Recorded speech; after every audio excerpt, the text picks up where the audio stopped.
Hola amigas y amigos, bienvenidos a este segmento patrocinado por DVCA Community. Hoy estoy de conductora invitada. Muchísimas gracias por tenerme en este segmento de gran sensibilidad y responsabilidad social, mi querida Erika. Estás haciendo un trabajo fenomenal en pro de los sobrevivientes de violencia doméstica. Muchas gracias, Enia, y gracias a ti de verdad también por todo el apoyo que das en todos los programas, nada más y gracias por estar como invitada el día de hoy. Gracias a ti. Gracias a doctora Ana Gil por el día de hoy aceptar la invitación de venir a hablar de lo que viene siendo tema de violencia doméstica o violencia intrafamiliar en los niños. Muchísimas gracias por la invitación y gracias una vez más, Genia, por permitirme realmente hablar de este segmento que es tan súper importante para todos, particularmente los educadores. Bueno, vamos a comenzar. Tú estás hablando algo de la educación, hablas de educadores. ¿Cómo es el manejo que se le da a los niños? Se habla en ese aspecto de violencia familiar en el contexto educativo cuando han sido víctimas de violencia. Mira, vamos a dar algunos datos que son importantes. Por ejemplo, la Organización Mundial de las Naciones Unidas para la Infancia, como lo es UNICEF, habla de 300 millones de niños que han sido expuestos a algún tipo de violencia doméstica. Hay, sin embargo, otras organizaciones también a nivel mundial que hablan de 1.000 millones de niños. Es decir, estamos diciendo que realmente que de cada 10 niños, por lo menos 7 han vivido algún tipo de violencia doméstica. También se le denomina violencia familiar y algunos lo denominan violencia intrafamiliar. La escuela juega un papel fundamental, es crucial. La escuela realmente es, porque el niño permanece en la escuela mucho más tiempo de la permanencia en el hogar. Entonces, cuando tenemos que ese niño permanece 7, 8 horas, hasta 9 horas en la escuela, lógicamente el maestro, como es la figura de autoridad dentro del aula, ese tiene la responsabilidad y obligación moral. ¿Cuáles son los índices que puede ver el docente cuando un niño está siendo víctima de violencia familiar? Se habla realmente de 3 irrupciones, como se les denomina, ¿no? Hay una que es simbólica, hay una que es de abandono y hay una que es física. La primera que se detecta es la física, porque es lo más visible, lo tangible, lo que puedes ver. Un niño te viene con una quemadura, un niño te viene con una cortada, un niño viene siempre y tú le preguntas, ¿qué te pasó? No, maestra, me caí. Y al día siguiente dice, no, maestra, pegué la cabeza de tal cosa. Es decir, siempre con un accidente que es imprevisible. Eso le debe al maestro tiene que prestarle atención de inmediato, porque eso es una señal tangible, visible, de que hay algún tipo de violencia familiar. La simbólica, por ejemplo, las ausencias continuas en el aula. Un muchachito que no viene a clase y debería estar más en la escuela que en el hogar. Cuando el niño dice, no pude hacer la tarea, y no es que pudo hacer la tarea hoy, sino que no pudo hacer la tarea, o sea, varias veces. Esos son simbólicos. Por lo tanto, también hay que prestarle atención. Y entonces tenemos la irrupción de abandono, las negligencias. Cuando los niños no vienen aseados, la higiene. Cuando ves eso que el niño constantemente y cada vez va aumentando, la no higiene, que no se cepilló los dientes. Uñas largas, sucias. Que el muchachito tiene la camisa sucia y no se la cambió de ayer o en una semana no se ha cambiado. Todos esos elementos también son elementos de abandono y esos son indicadores, como bien lo dices, de violencia familiar. Si una persona que proviene de extracción popular o no ha ido a la escuela, ¿es más propenso a sufrir violencia doméstica? ¿Es un mito o...? Sí, definitivamente es un mito. Yo no creo que las clases sociales tengan absolutamente nada que ver con la violencia doméstica o con los abusos familiares.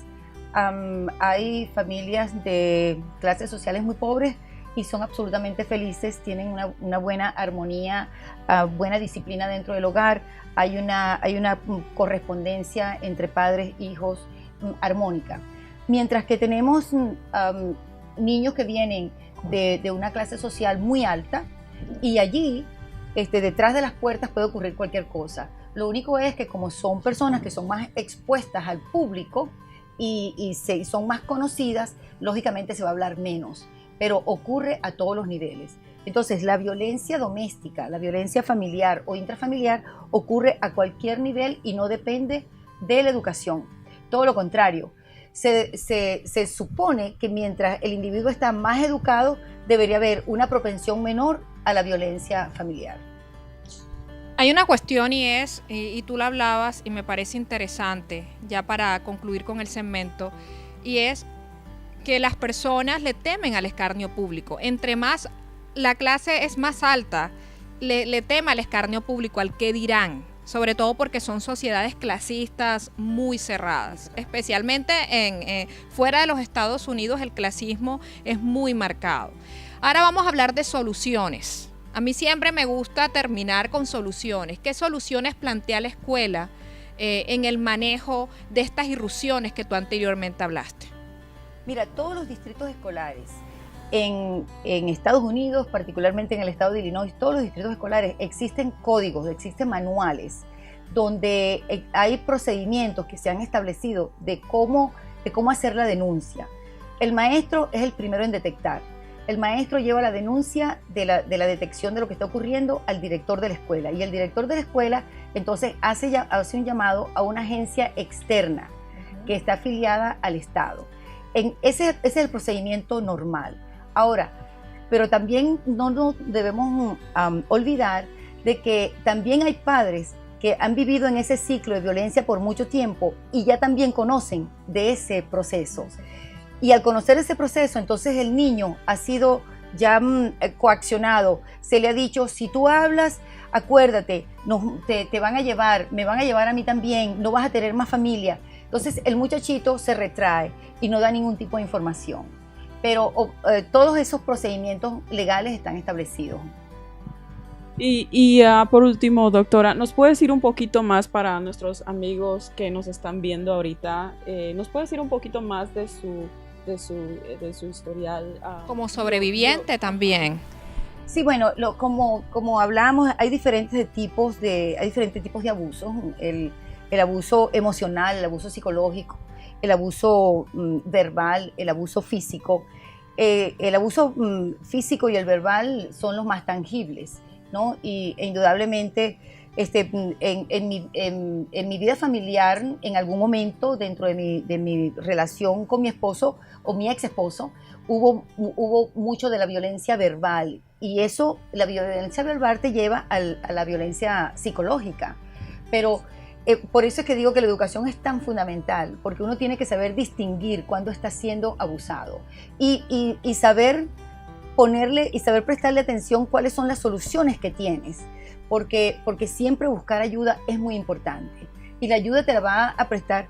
A lo mejor tu amiga no es la mejor consejera, pero uno tiene que buscar cuáles son las agencias que existen en la comunidad para buscar esa solución. Y esto es un claro ejemplo, DVCA Community, que se pueden contactar con Erika, con su agencia, con su organización, como decía Ani. La amiga es muy linda y todo, señor y señor que me está escuchando, que nos está viendo, pero hay que ir a personas profesionales que nos ayuden tanto en la parte psicológica como en la parte legal. Y para eso pueden contactar a Erika. Contáctenos a DVSA Communities y el día de hoy le quiero otra vez dar las gracias a doctora Majid. Muchas gracias por estar en el segmento y espero disfruten este segmento y de nuevo, gracias Genia.